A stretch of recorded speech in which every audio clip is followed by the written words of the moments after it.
Right then, there's a quick walk around video for an absolutely lovely Lexus. This is an IS300 hybrid and it's the F Sport model. 63 plate car with 88,000 miles and a lovely service history. Finishing this fantastic sort of silver grey metallic, full black leather interior option on the car, as well as heated and ventilated seats, electric memory seats, rear camera, electric adjustable steering column. So there's a big options list fitted to this car, and it is very, very nice indeed. Go around the car for you. Still looks as fresh as day as launched, in my opinion. It's one of the best styled cars in its class by a mile. Front end, nice aggressive looking big Lexus signature grille, lights and lenses clear and intact, so cracks or condensation there. Bonnet for the age of the car, incredibly clean really. Near side of the car down the flanks, very clean down the panels, can't see any obvious car parking indentations. Alloys generally actually very good because they're original. They've got a little bit of light curbing, which you're going to get after 12 years, but as I said, miles better than you normally see. Come around the back, and styling's absolutely fantastic. All the corners nice and clean.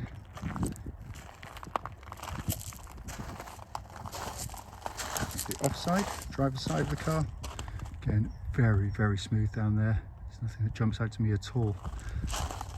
It's just been washed off, it's not even been given a proper clean, so it's done it very well indeed. And the remaining panel work, really, really nice. Front alloy there again, generally nice on the spokes, just a bit of curbing on the outside edge, which you can see. But as I said, compared to most cars of its vintage, miles better. Coming into the boot area, really big boot on the car. It's better of Lexus, quite beautifully finished back here as well. Coming to the back, lots of leg room, full black leather interior. Looks absolutely stunning in here. Go into the front on the passenger side, again very clean, full set of original Lexus mats in the car. Passenger seat again, in very good condition. Finally coming on the driver's side, door card again, really nice. Some of the footwell areas, and driver's seat for a car this vintage, again absolutely amazing condition really. Inside the car now, engine's running as always, so the dash is illuminated. Apologise, it's getting a bit dark, but do the best I can. Sat nav, you can see working exactly as it should. Pop the car into reverse, got that lovely clear parking camera as well. Carrying on down, it's been kept absolutely beautifully. Heated and vented seats. Come to the main dash binnacle, hopefully you can see 88,005 miles. There were no warning lights on at all. And that's the dash you get when you're in normal and sport mode, or it's normal and eco mode rather. Just twist the knob to the right and that's what you get in sport mode. It's also got a little button which you can press, which is the most satisfying sound, which is very hard to do when I'm holding the camera with one hand, but I'll try. So if I hold it there, press the button,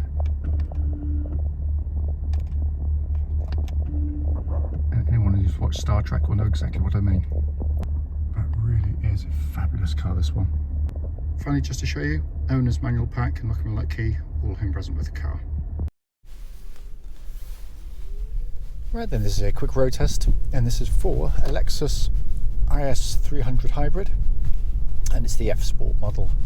Car's registered RX63KKH. The mileage at the start of the road test is 87,995. The reason we do these videos, and especially actually this bit, the road test section, is to ensure that if anyone's online looking at any of the cars we're selling, they get to see that very car in operation. It can be enormously frustrating to go and see a car if you've travelled any kind of distance, to go and see it only to find out it's got an obvious fault that shows up when you drive along. And that's why we do it. Also done, by the way, on these very quiet country roads. It's a beautiful part of Gloucestershire. And it's actually forms part of the road test route we take our customers on, and the hope is, of course, it will be representative of what you feel yourself should you go on a drive in the car. So coming to the car, been very, very well maintained over the years, and it feels it as soon as you drive along. It feels absolutely as tight as a drum. Press the power button, it all whirs into life. There are no warning lights on the dashboard at all related to the engine or any other part of the car. And temperature gauge running just about a half, which is exactly where it's meant to be on one of these vehicles. For those who haven't seen, driven or been in one of these cars, these are obviously the hybrid. It's a self-charging hybrid. You do nothing at all. Just get in the car, drive it, battery doesn't run out. It's just a case of getting low on fuel, standing at pump for 5 minutes, and off you go again. So it's just like driving and running a normal car. The difference is just how unbelievably smooth and seamless and quiet and powerful how the whole experience is. The engine is whisper quiet. The interaction between the hybrid and the engine is all but imperceptible. It is astonishing. And because it works with a CVT gearbox and works brilliantly with one as well, by the way, it just makes the whole car feel so serene, almost electric-like in lots of ways.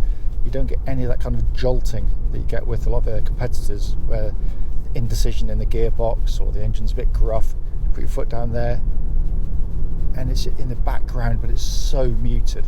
It's one of the quietest cars I've ever driven on the motorway. It's wonderfully refined. You can operate the car in 3 different modes in terms of the engine. The little button down here. So currently it starts in normal mode. If I twist it to the left, it goes into eco mode, which is obviously for economy, so the car will feel slightly slower to respond. I don't generally use it in that mode, I'm going to be honest with you, but around town it might be worthwhile.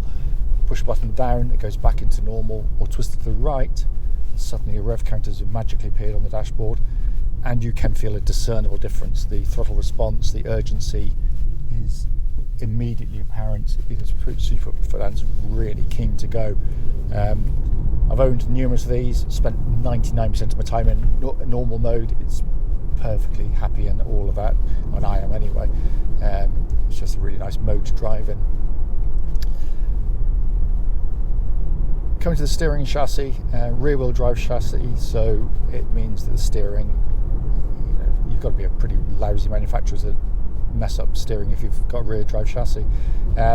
It's lovely, it's quick, it's direct, it's accurate, it's nicely weighted, works beautifully with the chassis as well, by the way. They interact wonderfully well.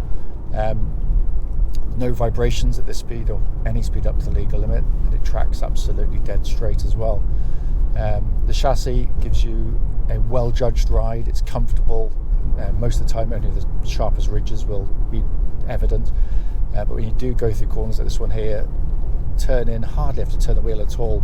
Car feels absolutely flat on the road, hardly moves to its body motion.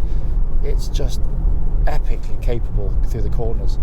I've always said, I said in all the IS videos, I just think this hits a real sweet spot for loads of people, because in its class, generally speaking, you're looking at Audi A4, C-Class Mercedes, and BMW 3 Series.